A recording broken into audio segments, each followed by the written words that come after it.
Bonjour, cette semaine nous voyons comment bâtir sur le roc au lieu de bâtir sur le sable. Jésus nous donne dans le sermon sur la montagne plusieurs conseils et le conseil qu'il nous donne aujourd'hui, c'est de ne pas parler mal de quelqu'un ou à quelqu'un. Dans Matthieu, au chapitre 5, verset 21, il est dit ceci. Vous avez entendu qu'il a été dit à nos ancêtres, tu ne commettras pas de meurtre. Celui qui commet un meurtre mérite de comparaître devant un juge. Eh bien, moi, je vous dis, celui qui se met en colère contre son frère ou sa sœur mérite de comparaître devant le juge. Celui qui dit à son frère ou sa sœur « imbécile » mérite d'être jugé par le Conseil suprême. Celui qui dit « idiot » mérite d'être jeté dans le feu de l'enfer.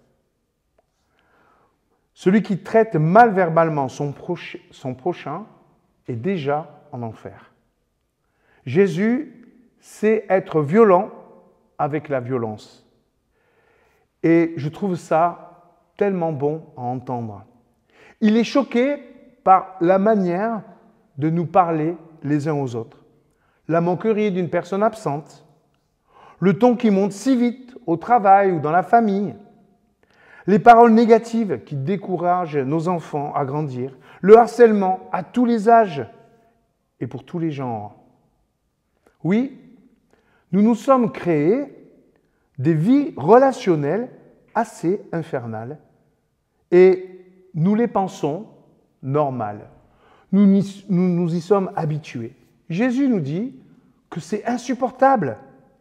Il y a là le meurtre quotidien de l'enfance, des gens fragiles et sensibles. Et il nous montre que, comme lui, nous devons cesser de supporter ces attitudes. Le sable dans nos familles, dans notre travail, dans notre église, consiste à l'accepter.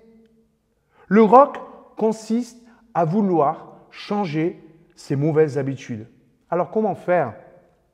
Plusieurs pistes semblent évidentes dès que nous avons compris le problème. D'abord, défendre les personnes attaquées. Ensuite, veiller à rester bienveillants les uns vis-à-vis des autres. Troisièmement, amener ceux qui parlent trop vite à réviser leur langage. Quatrièmement, réaliser que chacun mérite le respect, y veiller. Cinquièmement, travailler nos chartes relationnelles, veiller à la liberté de parole, de conscience de chacun.